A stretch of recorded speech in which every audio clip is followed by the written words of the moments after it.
Radioactif. Radioactif, la radio qui libère la parole des jeunes. Bonjour tout le monde et bienvenue sur Radioactif. Je suis Victor, volontaire en service civique, accompagné de Anastasia, également volontaire en service civique. Aujourd'hui, nous allons parler de la semaine de l'industrie et nous sommes en compagnie de Laurent Suja du pôle formation UIMM. Monsieur Ben Sadiq Adil, inscrit à la mission locale. Mehdi Yani, inscrit à la mission locale. Tiffaine Potier, chargée de projet emploi à la mission locale réglementée. Karine Voisin, conseillère en insertion et référente formation à la mission locale de l'Aigle. D'accord, merci beaucoup. Donc, avant de commencer, je vais me rappeler ce qu'est la semaine de l'industrie. Donc, c'est un événement annuel organisé en France pour promouvoir l'industrie, l'innovation et la technologie française. Cette année, elle se déroule du 27 novembre au 3 décembre 2023. Cet événement est l'occasion pour les étudiants, les demandeurs d'emploi, les professionnels et les curieux de découvrir le monde de l'industrie et ses opportunités de carrière. Donc pour les questions, j'aimerais commencer avec Monsieur Suja. Est-ce que vous pouvez présenter ce qu'est le pôle de formation UIMM ? Le pôle formation UIMM, déjà on va le présenter d'une manière territoriale, puisqu'il se nomme également Grand Ouest Normandie. Ça veut dire que l'activité du pôle couvre les 3 départements, du Calvados, de la Manche et de l'Orne. Sur ce territoire, on va avoir 6 sites de formation, dont le siège est à Caen, un site à Cherbourg, un peu éloigné, un site à Vire, et on va se rapprocher, le dernier site à Alençon, qui est le plus proche de l'endroit où on est aujourd'hui. Et on va œuvrer sur 3 axes principaux, qui sont la formation en orientation, la formation initiale, donc qui vise à préparer un diplôme, et la formation continue qui permet aux salariés, au-delà de leur formation initiale, de continuer à se former tout au long de leur vie. Voilà très succinctement l'activité du pôle autour de ces 3 axes-là. D'accord. Et donc, quels sont les programmes de formation les plus populaires dans votre établissement ? Alors, les programmes les plus populaires, je ne sais pas si on peut les classer, s'ils sont populaires ou pas populaires, mais en tout cas, il y a deux grands axes de travail. Tout ce qui va concerner vraiment la formation, l'orientation, que ce soit en initial ou en continu, puisque là, on va proposer, alors en fonction des différents publics, des formations qui sont très courtes. Dans le cadre de l'orientation, ça peut être le cas de prépa apprentissage industrie. Ça peut être le cas de secondes structurantes, qui sont des programmes qui visent vraiment à orienter, à proposer un échantillon de vision de formation pour pouvoir derrière faire un choix d'orientation définitif.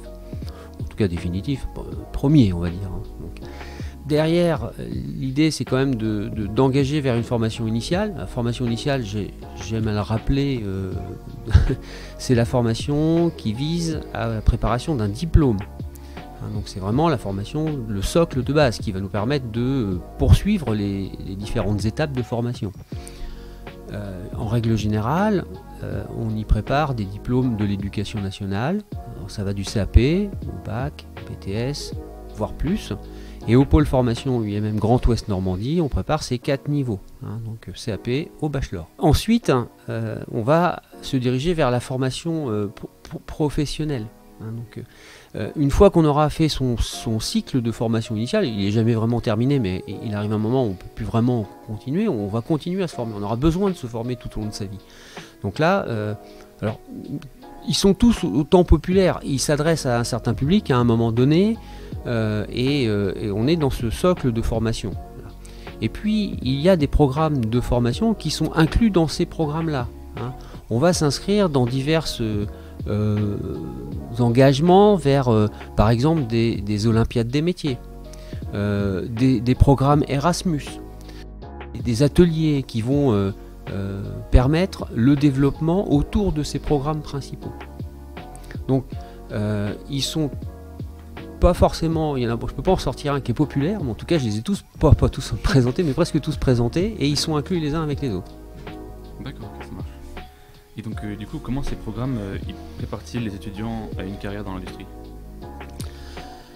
La plupart de ces programmes, alors à la marge, mais la plupart de ces programmes sont préparés par le biais de l'alternance. hein. C'est-à-dire que les jeunes qui viennent, les moins jeunes qui viennent chez nous, sont en règle générale associés avec une entreprise, donc liés avec une entreprise et viennent faire leur formation au centre de formation. Alors ça peut prendre différentes formes, vous les connaissez peut-être, il y a deux grands contrats d'alternance, le contrat de professionnalisation, et j'aurais dû commencer par le premier parce que c'est l'ordre des choses, le contrat d'apprentissage. Ce modèle de formation vise à préparer en fait, les jeunes en immersion vraiment complète dans une entreprise. Bon, j'invente rien, c'est à la mode, hein, donc tout le monde en fait, tout le monde veut en faire, etc. On a autour de la table des apprentis d'ailleurs, je crois. Donc, et voilà comment nous on les prépare au mieux. Alors on suit le mouvement, hein, puisqu'en fait ils sont dans une entreprise où ils apprennent leur métier.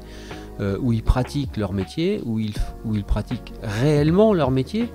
Quand ils font une action, c'est une action qui sera derrière vendue. Alors ça peut être une action commerciale, ça peut être une action de fabrication d'une pièce, mais elle est vendue. C'est pas une pièce poubelle, comme on peut des fois le faire dans certains établissements. Donc ils sont confrontés à la réalité économique, technique, écologique de l'entreprise, et derrière ils se forment et ils préparent un diplôme. D'accord, donc vous parlez de la formation. Est-ce qu'il existe sur le territoire de formation liée au domaine de l'industrie? Alors, on a essentiellement le Greta sur le secteur, enfin sur le territoire de l'Aigle, donc qui intervient, donc qui propose 3 formations qui sont assez récurrentes. Donc l'agent de fabrication industrielle, donc là on est sur 533 heures, donc ça fait un peu plus de 3-4 mois, avec à peu près 175 heures de mémoire en entreprise. On a toujours le Greta qui va proposer des titres pro de soudeur-assembleur, donc ça c'est assez court aussi. On est je crois sur 6 mois de mémoire avec une grosse période de stage en entreprise. Et le fameux TMI, technicien de maintenance en industriel, donc en fait ça vient rejoindre ce que disait Tiffaine tout à l'heure. On a une offre de formation qui est personnalisée, qui est en adéquation avec les besoins du territoire et des industriels. Ce qui est intéressant aussi, c'est qu'on a des hashtags actions. Donc ça, c'est vrai que ça peut être sympa, parce qu'un jeune qui veut travailler dans l'industrie, mais qui va avoir besoin d'approfondir son projet, d'élaborer son projet professionnel, les hashtags actions, c'est 21 heures, donc ça veut dire que c'est 3 jours. Il y en a dans différents domaines, donc la maintenance, l'électricité, la chaudronnerie. On en a aussi en fabrication industrielle. Donc c'est vrai que voilà, il y a ce qu'il faut quand même sur le territoire par rapport aux besoins évoqués par les entreprises. D'accord. Merci beaucoup. Et donc, quels sont les défis et les opportunités pour l'éducation et la formation dans l'industrie? Alors, dans l'industrie, je ne vais pas avoir une grande prétention de le dire, mais en tout cas chez nous, au pôle formation Grand Ouest Normandie, c'est certainement, et on y œuvre, de préparer au mieux et au plus juste les formations. C'est-à-dire qu'on a des personnes qui vont entrer et ils ont tous des compétences. Hein. Et quelquefois, ils ont déjà commencé un bout de diplôme. Alors, un bout de diplôme qu'ils veulent poursuivre, c'est quand même un cas simple, mais quelquefois, ils ont commencé un bout de diplôme qui n'est pas la suite logique. Hein. Je ne vais pas donner d'exemple, mais il faut toujours s'intéresser à reprendre ce qui a été fait pour ne pas reproduire et refaire toujours la même chose. C'est-à-dire qu'on va être amené à intégrer des fois, pour un bac, des personnes directement en 2e année ou directement en terminale, en fonction de ce qu'on a pu observer, de ce qu'ils savent faire, et puis aussi de tout ce qui pourra être mis en œuvre pendant cette période-là pour les mettre dans une situation de réussite. Alors, ces données-là, elles sont complexes, parce que c'est d'une part l'engagement du jeune qu'il peut avoir pendant cette période-là. Est-ce qu'il peut se mettre au travail? Est-ce qu'il peut pas se mettre au travail? Alors c'est pas toujours parce qu'il n'a pas envie, hein, c'est parce que des fois il peut pas, il a d'autres charges, il a d'autres obligations, et il pourra pas tout mener. Donc ça c'est un premier point.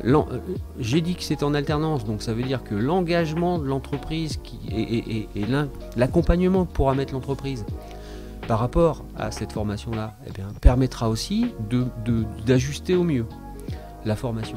En fait, le vrai défi de la formation, c'est de pouvoir ajuster au mieux la formation, le programme de formation par rapport à un individu donné. Et ça, aujourd'hui, à l'UIMM, il y a vraiment des groupes de travail qui sont mis en œuvre pour pouvoir justement... Alors, non pas dire juste je vais faire un programme de formation spécifique pour un individu dans une formation initiale, mais aussi en lien avec la formation continue. C'est beaucoup plus compliqué parce que c'est à la fois associer des diplômes, des certificats qui n'ont pas le même nom, qui n'ont pas les mêmes programmes, mais pour lesquels il y a les mêmes compétences à l'intérieur.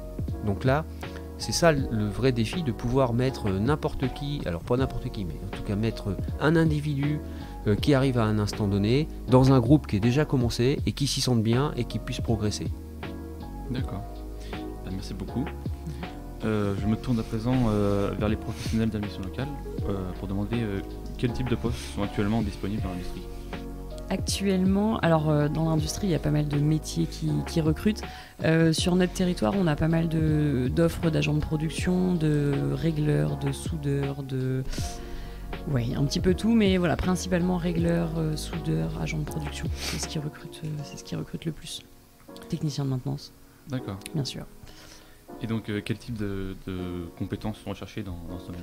Alors, je ne vais pas donner les compétences par métier, ça n'a pas beaucoup d'intérêt, mais voilà, en industrie, en général, ce qu'on nous demande, nous, des jeunes, c'est d'avoir voilà, un petit peu de précision, une ouverture d'esprit. Il faut savoir suivre une cadence, avoir déjà des compétences qui peuvent être même juste transversales, avoir un petit peu de connaissances en électricité ou plutôt des connaissances techniques. Voilà, de savoir suivre une cadence, d'être précis et d'avoir envie d'apprendre.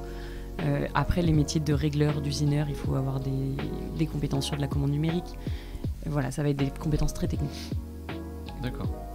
Et donc, quels sont les événements organisés par la mission locale dans le cadre de la semaine de l'industrie?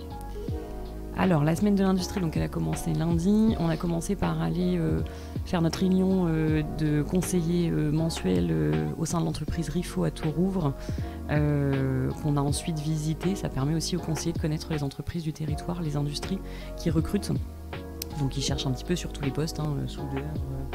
Ils recrutent pas mal, donc ça permet aux conseillers de la mission locale de connaître l'entreprise et de pouvoir l'expliquer un petit peu aux jeunes après. Donc l'entreprise RIFO, ils font les échelles sur les camions de pompiers. Mardi, on a un groupe de jeunes qui a été visiter l'entreprise Matfer à Longny-au-Perche, le mardi matin. Mardi soir, on a fait un conseil pour un job, donc c'est une action où l'idée c'est que des jeunes puissent aller présenter leur projet d'avenir à des employeurs du territoire. Donc voilà, ils ont un groupe de 10 jeunes qui a présenté son projet à 3 employeurs différents, donc au sein de l'entreprise Sébir à l'Aigle. Donc c'était pas forcément des projets en lien avec l'industrie, mais c'est une entreprise industrielle qui nous a reçu, une entreprise de métallerie. Voilà, ça c'était mardi soir. Aujourd'hui on a l'émission de radio sur l'industrie. Et voilà, et demain il y a un certain conseiller. Alors on a appelé pas mal d'entreprises pour que les conseillers puissent aller se faire connaître la mission locale auprès des industries de l'Aigle, pour celles qui ne nous connaîtraient pas, ou réactiver un petit peu le partenariat avec les autres. Du coup on a des conseillers qui vont demain en entreprise et on a des rendez-vous pour voilà, plus tard pour pouvoir retourner voir les employeurs du territoire et voir comment on peut travailler ensemble pour les jeunes du territoire. D'accord. Et donc par rapport aux jeunes, quel conseil vous pourriez donner à un jeune qui cherche à faire carrière dans l'industrie? Se former. En tant que référent de formation, c'est vrai que j'insisterai là-dessus. Moi, je vois passer beaucoup trop de jeunes qui pensent que l'industrie, on peut aller y bosser avec n'importe quel bac. Et en fait, non. En fait, puisqu'il y a beaucoup de choses à apprendre, il y a des réflexes professionnels à acquérir. Donc vraiment, se former, c'est vraiment quelque chose de très important. Et il existe des formations qui sont relativement courtes. Et je pense qu'il faut aussi arrêter de stigmatiser les formations. Beaucoup trop de jeunes aussi pensent que se former, c'est retourner à l'école. Et c'est pas du tout la même chose. Donc on laissera les 2 jeunes hommes après s'exprimer sur le sujet. Mais c'est vrai que c'est pas l'école, ce sont des formations courtes. Et c'est beaucoup plus parlant pour un employeur d'avoir un jeune qui est formé même sur le tas, quoi. Donc on vient de parler justement du Greta.